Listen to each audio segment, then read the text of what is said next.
Oh, it's been awesome. Definitely a new chapter to our lives, but no, super excited. I mean, he's been really nice to us so far, and Daisy loves having a younger brother. So, no, it's just been really good. Spending some time with the whole family back home, and no, just a great summer, but really excited to be back here. And obviously we've been talking to a lot of guys these last couple of days and just how training camp has been, and they've been saying it's hard but in a good way. For you, what have your impressions been of Dan Muse, and just what have you taken so far now, 3 days in? No, really great. Like I love the direction that we're going. It's they're all hard practices, but at the same time, it's competition, and I think everybody in this room is really enjoying it and feeling like we're getting a really good start to the season here and getting good repetitions on the offense and defense and just on everything. Everyone's getting a chance to prove themselves and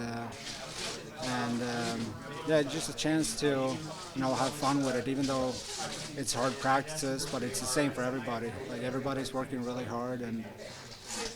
But at the same time, we're laughing off the ice. We're laughing on the ice. So, no, we're having a great time. You've been skating with Philip Hollander a little bit here. Just what have your impressions of him been?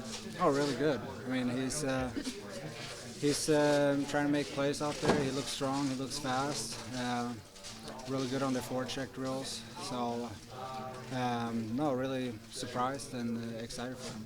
Have you gotten to know him as a person at all? I assume he seems like pretty mature for his age. Yeah, I mean he was here or playing with us up here for a few games. I think 2 years ago. So yeah, I got to know him a little bit, and obviously I got to spend some time with him here at training camp. So no, really excited for him, and that I mean looks like he's been taking a few steps since he was here last time.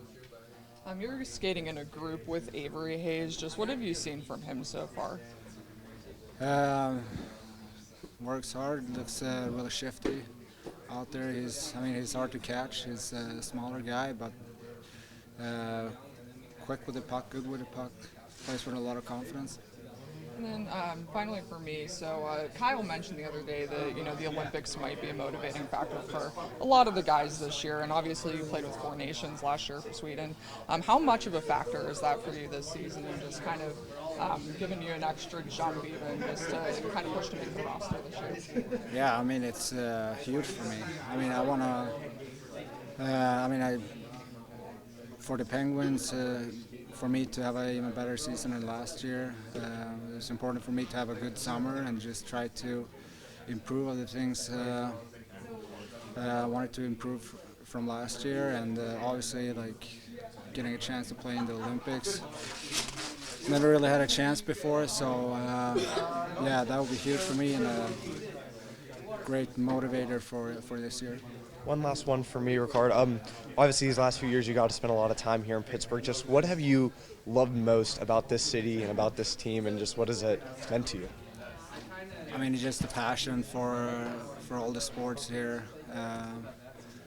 Really great people. If it's fans you're meeting out in the grocery store or people in your neighborhood, it doesn't matter. Like everybody's all rooting for you, and just overall great people.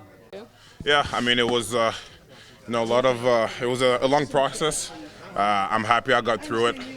Just doing treatments pretty much 2 or 3 times a week along the summer. It was also my first summer recovering from an injury, but overall it was good, and I feel in pretty good shape. I feel like we're talking a lot about the energy and enthusiasm at these practices. How much does that sort of speak to you as someone who also brings that every single day? No, yeah, absolutely. I'm sure you guys can feel the intensity. The new coach, she brings in a lot of energy too, and I think there's a lot of passion too coming from the guys in the room. And obviously, it's a great atmosphere to be around, and we're looking forward to get game started here. I wanted to ask you about Mike Sutter specifically, because you guys obviously go back, and just what does he mean to you, and just what kind of coach and in person? Yeah, well, he means a lot to me. I had him in my first 3 years as a pro, and I learned a lot from Coach Stotts. And you know, I don't want to say that I owe a little bit to him, but just let's say a little bit. No, I'm very grateful to have been a part of playing for his teams, and for sure to see him here again. It's very great. He brings a lot of energy as well, and you know, he's a team player, so I think the boys will enjoy him. How much different do you feel compared to this time last year? I mean, last year you're coming off here, you're mostly in the AHL. Now you're in the NHL a lot. Last year you were a nominee for an award. Just how much more confident do you feel? No, I mean, it's more around the boys. I don't think I look at the nominee or things like that. I'm always hungry, no matter what. But for sure, to be coming here as a second year, you already have relationship with most of the guys. It makes things a little bit easier. But as for me, I'm as hungry. I'm as hungry and very excited to get things going. What's it like to be next to to be next to 87 here? No, it's great. It's great. I'm learning a lot. You know, just watching him do his little things every day, and also, you know, he's the captain of the team, so he's getting a lot of scoops. So I'm kind of up to date now just by sitting next to him. Awesome. Thanks, Boko. Everything's been good. Obviously, there's a lot of getting kind of ready for the season, moving in, just getting everything settled at home, and then that's kind of why I got here 2 weeks early, getting to meet everyone, go play golf with a couple of the guys to kind of get to know them and be ready for day one. And you just knew it was going to start pretty intense, and it's been good. How do you feel physically coming off your injury? I feel pretty good, honestly. The first day, obviously, things are a little quick maybe for the head, but I think it's kind of getting used to it a little bit more and able to make a couple plays a little quicker and moving my feet. So I feel confident with it, and yeah, it's going to come. You've been line mates with Gino. What's it like playing with him and getting to know him? It's been fun. Obviously, it's a couple days you're trying to kind of figure out his tendency. He's trying to figure out yours. Both of us are trying to figure out high nose, but I think day 3 we found a little bit today, and hopefully it keeps going during camp, and we start the season strong. I feel like, you know, this could be an intimidating locker room to walk into, but it feels like, you know, you're getting along really well with these guys. And just what is it about the whole environment that kind of makes it sort of easy to do that? I think it's just another room, you know.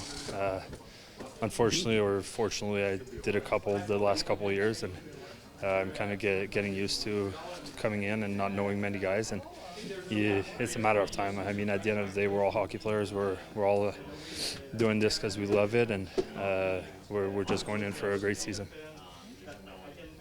All I got. I'm going to go first before you run out of steam with your voice. But what has struck you about Ben Kindle off the ice, on the ice, like over the last few months, especially here in the last week?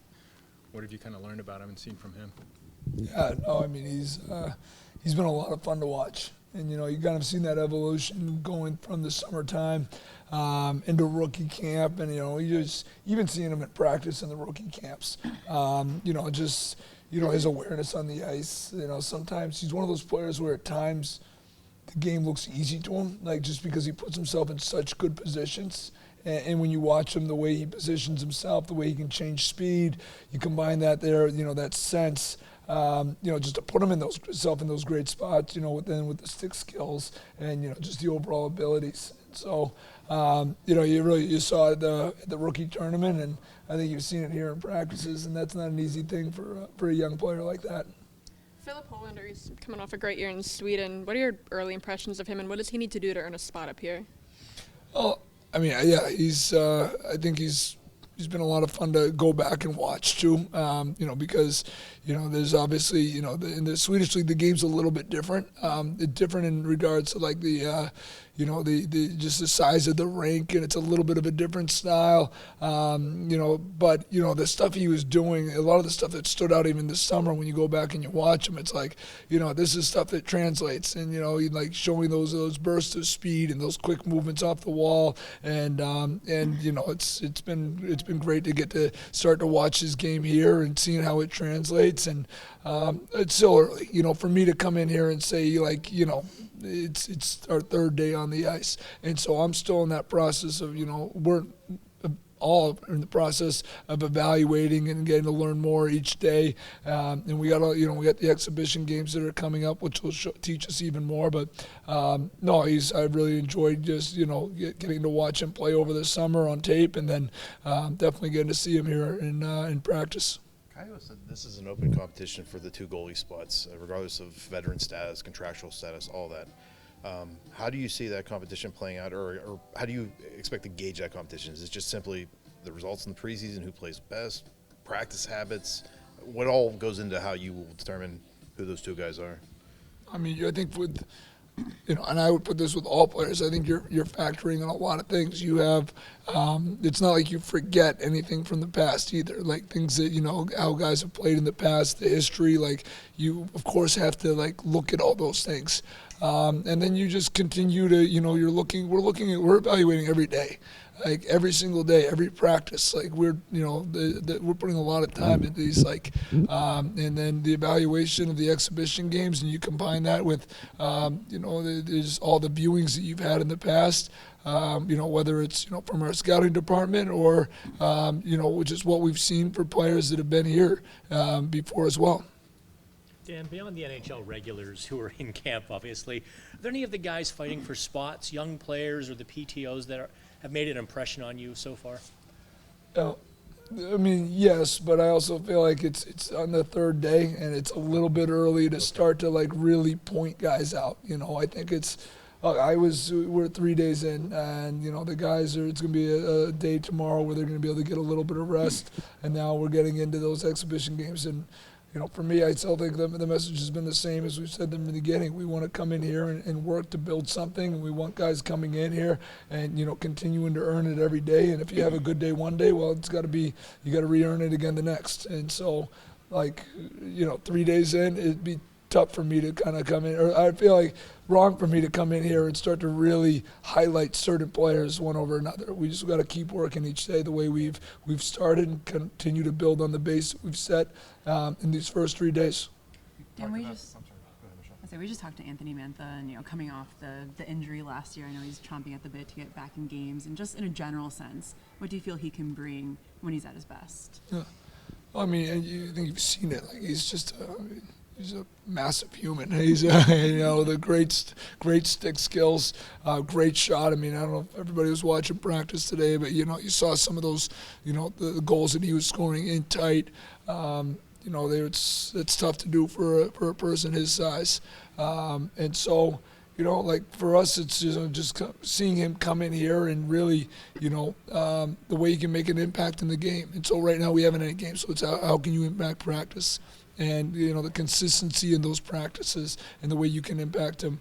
And we'll get to exhibition games, and it's impacting the game in a positive way on a consistent basis. And that looks different for everybody. A player of his size, and, even last year you go into it was unfortunate. He got injured, but, there were some good things that were happening there when he was on the ice.